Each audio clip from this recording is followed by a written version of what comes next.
नमस्कार मित्रांनो, मी आहे अजय सोनवणे आणि मी आजपासून सुरुवात केली या माझ्या व्लॉगची.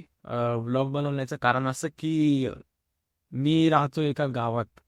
गावात म्हटलं की शेळी, बकऱ्या किंवा कोंबडी ह्या सर्व गोष्टी एकदम कॉमन असतात. पण या सर्व गोष्टींमध्ये ह्या छोट्या छोट्या गोष्टींना बिझनेस बनवणं हा एक खूप मोठा विचार आहे आणि तो विचार मी केलेला आहे. म्हणजेच मी आता कुक्कुटपालन व बटरपालन या गोष्टीवरती काम करणार आहे. ह्याच प्रवासाला एक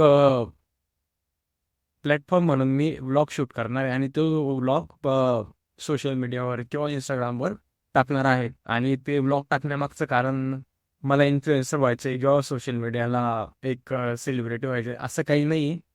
सोशल मीडिया एक मात्र असं प्लॅटफॉर्म आहे की ज्यामध्ये मी लोकांशी जोडू शकतो. आणि लोक म्हणजे कुठले, की ज्यांच्याकडे अनुभव आहे किंवा त्यांनी ते फार्मिंग केलेली आहे किंवा त्यांच्याकडे ते प्राणी आहेत, पक्षी आहेत. मला अशा लोकांशी जोडायचं आहे. कारण त्यांचा जे नॉलेज आहे ते जर मला भेटलं ते माझ्यासाठी खूप हेल्पफुल राहील. म्हणून मी व्लॉग शूट करायचा आणि सोशल मीडियाला अपलोड करायचा एक विचार केलेला आहे. आणि ते दुसरं कारण म्हणजे असं की माझ्याकडे आहेत गावरान कोंबड्या, पण ते एवढ्या मोठ्या अमाऊंटमध्ये नाही आहेत. 2, 4, 5, 6 बस एवढ्याच आहेत. पण त्याच्यामध्येही मला खूप प्रॉब्लेम फेस करावे लागतात. प्रॉब्लेम म्हणजे कसं, गावाच्या एरिया म्हटलं म्हणजे कुत्रं, वांदरं, मुंगूस हे सर्व गोष्टींमुळे ना जे कोंबडी बसवतात किंवा कोंबड्या असतात त्यांच्यावर मॉर्टॅलिटी खूप जास्त असते. म्हणजे कोंबडी जर बसवली तर ती 20-22 पिल्लांपैकी तिचे वाढत वाढत वाढत वाढत 3-4 पिल्ले राहतात बस. कारण कुत्रा घेऊन जातो, मांजर घेऊन जाते, मुंगूसच खाऊन घेतो. या गोष्टी मी खूप अनुभवलेल्या आहेत आणि ह्या गोष्टींना विचार करून, कारण कोंबडी बसवली म्हणजे ती 2-3 महिने तर त्या अंड्यांमध्येच आणि त्या पिल्लांमध्ये रमून जाते. ती कोंबडी 2-3 महिन्यानंतर अंडे द्यायला लागते. ती गोष्ट नाही व्हायला पाहिजे म्हणून मी विचार केला होता की असं काही करता येईल का जे कोंबडींना अटकवता किंवा मॉर्टॅलिटी जास्त न होऊ देता आपण पिल्ले मोठे करू शकतो का. त्या गोष्टीवर मी विचार करून इन्क्युबेटर मागवलं होतं 30 अंड्यांचं, NB बिझनेस वाल्यांकडून. ते मला भेटलेलं आहे आणि मी त्यामध्ये 47 बटेरचे अंडे, बटेर म्हणजे कॉईन, बटेरचे अंडे टाकलेले आहेत. आणि 4-5 माझ्या घराच्या कोंबडीचे अंडे आहेत. ते फक्त एक एक्सपेरिमेंट म्हणून केलेलं आहे. आणि त्या एक्सपेरिमेंटला म्हणजे ते एक्सपेरिमेंट करण्यामागचं कारण असं की मी जे सुरू करणार आहे ना ते मोठ्या अमाऊंटमध्ये राहील किंवा जास्त याच्यामध्ये असेल. तर त्या गोष्टीला आता जे होईल म्हणजे मॉर्टॅलिटी होईल किंवा फायदा होईल, लॉस प्रॉफिट जे होईल ते मला आता एक्सपिरियन्स करायला भेटेल. म्हणून मी त्या गोष्टीसाठी आता छोटी इन्व्हेस्टमेंट केलेली आहे. जसं की माझं इन्क्युबेटर झालं 2,000चं होतं आणि अंडे 500-600 रुपयाचे अंडे भेटले मला. 15 रुपये एक अंडं भेटलं आणि गावरांचं घरी द्यायचं काही लागले नाही. पण बटेरचे मी 30 अंडे आणले, 47 अंडे आणले. त्याच्या मला 15 रुपये अंड्याप्रमाणे भेटलं. तर ह्या सर्व गोष्टी करत करत नाही नाही म्हणजे 2,500-3,000 मला असा खर्च आला. पण तो खर्च करण्यामागचं कारण असं की मोठ्या अमाऊंटमध्ये लॉस होण्यापेक्षा ह्या गोष्टी शिकला ना, कमी झाला ना खर्च, काय हरकत नाही. पण शिकायला खूप भेटेल. आणि सोशल मीडियाला खूप काही लोक बघतील, खूप काही लोक सांगतील, खूप काही शिकायला भेटेल, खूप काही शिकवायला भेटेल. ही गोष्ट यामुळे मी व्लॉग शूट करायचं ठरवलेलं आहे. आणि माझ्याकडे आता आहेत ते मशीन आलेले 2 दिवसापासून मी ठेवून दिलेले ते अंडे.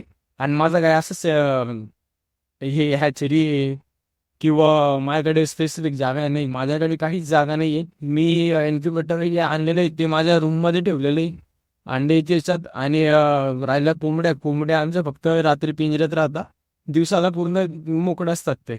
म्हणजे माझ्याकडे ना कोणता फार्म आहे ना माझ्याकडे स्पेसिफिक त्यांना द्यायसाठी काही जागा आहे किंवा पोल्ट्रीसाठी काहीतरी स्पेसिफिक आहे माझ्याकडे, असं काहीच नाही आहे. माझं फक्त एक घर आहे, तुम्ही बघू शकता. हे माझं इथं इन्क्युबेटर ठेवलेलं आहे मी. आणि ह्या इन्क्युबेटरमध्ये अंडे आहेत. हे मी प्लास्टिक रॅप करून दिलेले कारण त्याचं खूप रात्री झोपताना उजेड पडतं. याचं 47.5 टेम्परेचर ह्युमिडिटी मीटर आहे त्याचं.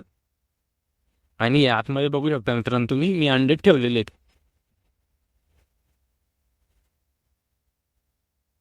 ही 47 आणि काय 6-7 गावठी कोंबडीचे अंडे आहेत, जे घराचे आहेत माझ्या.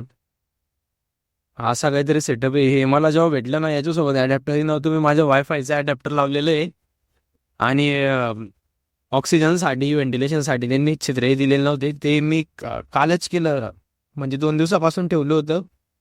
त्यांना मी कॉन्टॅक्ट केला, पण त्या कॉन्टॅक्टवरून त्यांनी मला सांगितलं की असं असं तुम्ही करून घ्या. त्यांनी ॲडॅप्टर मला टाकलेलं आहे मित्रांनो.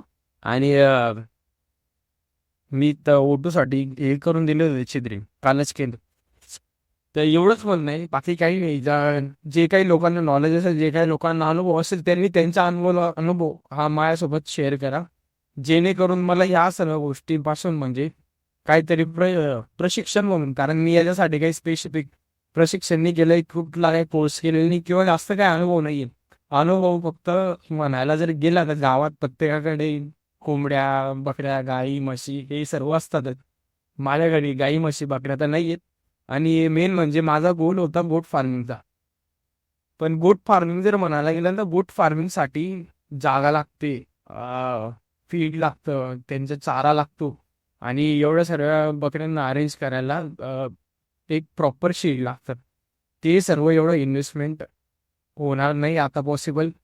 इन फ्युचर म्हणजे जास्त नाही, 1-2 महिन्यात किंवा 3-4 महिन्यात ते पॉसिबल होऊन जाईल. कारण माझी आता जानेवारीमध्ये एक्झाम आहे. मी ॲज अ स्टुडंट आहे, BSc नर्सिंगचा स्टुडंट आहे मी.